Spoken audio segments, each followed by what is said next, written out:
Hello everyone, Ruhi Sinet here. The temperature in the coldest city on the planet goes down to below negative 75 degrees Fahrenheit. I realized that the windows of our plane had already freezed before touchdown. Welcome to Republic of Sakhalin Hotel. Today the air temperature is negative 67 degrees Fahrenheit. I will conduct 8 experiments in this freezing cold from a subjective perspective. Can the liquid of an egg carry its shell? Or can the noodles hold a fork in the air? We set up a simple system to fix the fork as we could not hold it with our hands due to shaking from the cold. People cannot wear metal frame glasses here because the metal could stick to their skin. And if they wanted to take off their glasses, their flesh might be teared out. This is a piece of meat that looks very much like human flesh. I was wearing double gloves. I took off the larger one because I want to use my fingers, and this glove has already started to freeze. My hands are very cold now.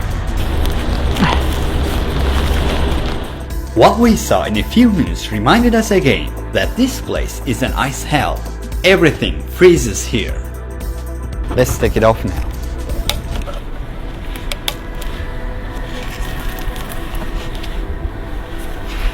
You see it, guys? Frozen solid noodles can hold the fork in the air. See that?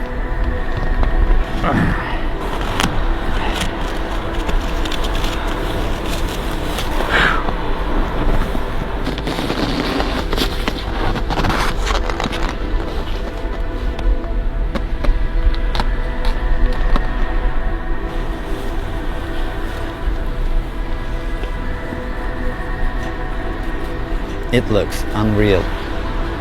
Just imagine you're taking off your glasses after a routine day, and the metal frame of your glasses peels your skin from a very vital point where there are plenty of veins.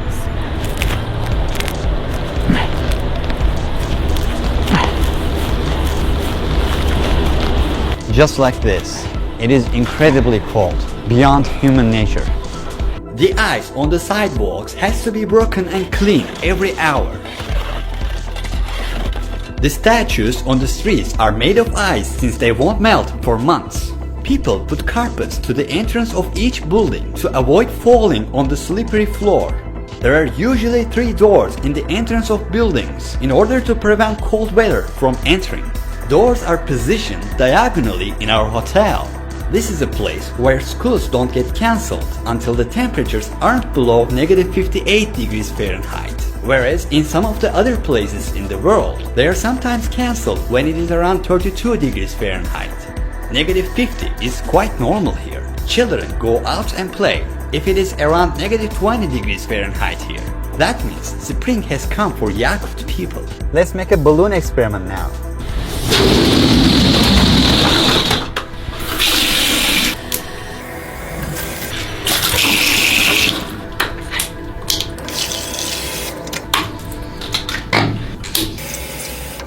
How about freezing them and play bowling with them later on?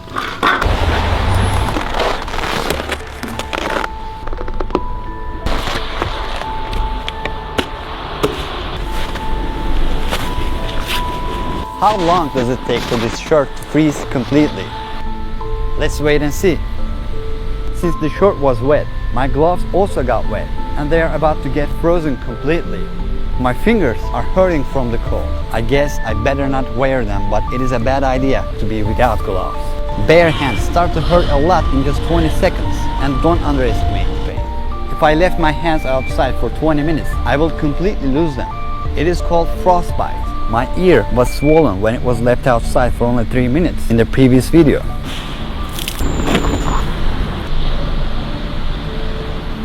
My eyelashes are already frozen. Air temperature is around negative 67 degrees Fahrenheit. Yeah, how to play bowling without spending any money. As you can see, I filled the balloons with water. If I peel them, I will get ice balls, just like this. I have also kept plastic bottles in the snow, and now I got bowling pins.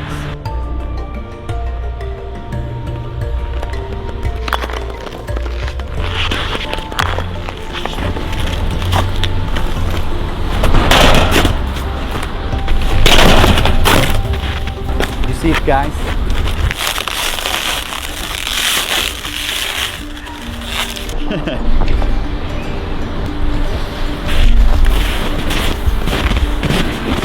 Can you believe it? Look at that. Is this real?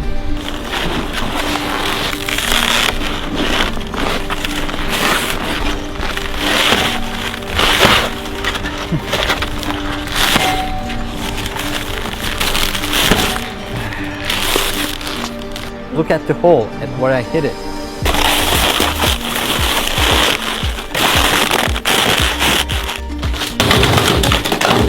Yeah, this is the situation which my gloves are in after the frozen t-shirt experiment.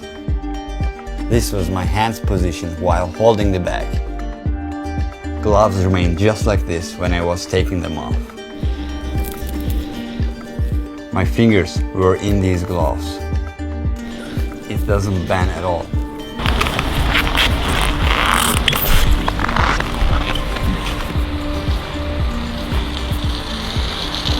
It's frozen.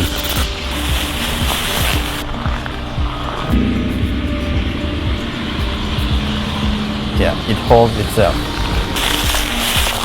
It is a regular bath towel. Can we make a sled out of this?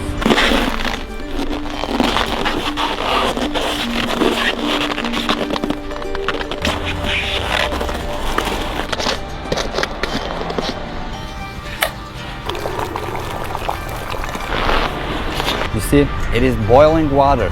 Outside temperature is around -58 degrees Fahrenheit. The boiling water is about 212 degrees Fahrenheit.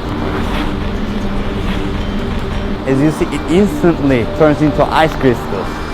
The weather here is that cold, and this is how our uncovered body parts feel in a short time. If you're not experienced enough, you could lose your limbs here, even if you think that you are careful.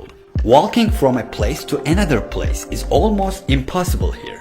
If you are 20-minute walking distance away to your destination, it will take almost 1 hour for you to reach there, as you would have to warm yourself approximately every 5 minutes. People here usually get into banks or supermarkets while on a walk, rest and then continue. Our sled is ready.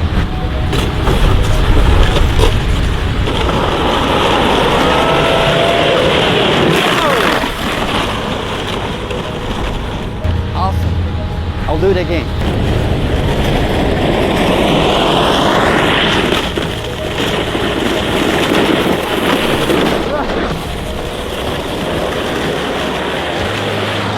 I left the banana out for a while. I think it got hardened like a hammer.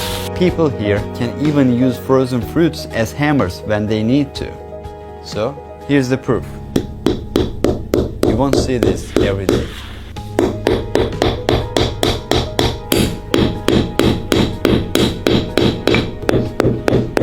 Speaking of frozen fruits and meats, some Yakut people keep one room in their house empty and don't heat it. Since the room is as cold as outside, they use it as a large freezer that won't cost electricity. As you see, the first room of this house is the freezer room in the entrance. 1, 2, 3.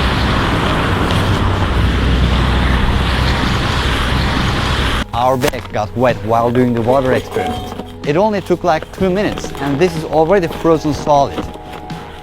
Look, it was only a few drops of water. I'll just carry it like this. This is how everything freezes. So, Yakutsk is the capital of the Republic of Sakha. Total population in this city is around 300,000. In the whole autonomous region, it is around 1 million. But only around 2,000 foreigners come here annually, and they usually come for business. The businesses are usually about the natural gas resources and the diamond mines of the region. One of the most asked questions is, what is it like to be here in the summer season?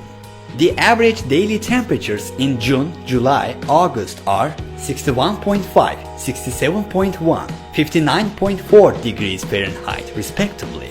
The daylight comes down to 5 hours in winter, while the sun does not set for about 20 hours in June. The thickness of the ice under my shoes is about 100 foot. And this ice mass under the city does not melt even in the summer. Even when the temperatures are above 70 degrees Fahrenheit. This is called permafrost, which stands for permanent frost. There are 2 types of playlists on my channel for now. The first one is called Rediscovery. which is a travel documentary series. I go to unique places which are not known to many and make a documentary about them with a comprehensive approach. The second one is about personal experiences, such as this one, where I look at the matters through a subjective perspective. I would also like to thank my team for creating this project with me. So, see you in the next one.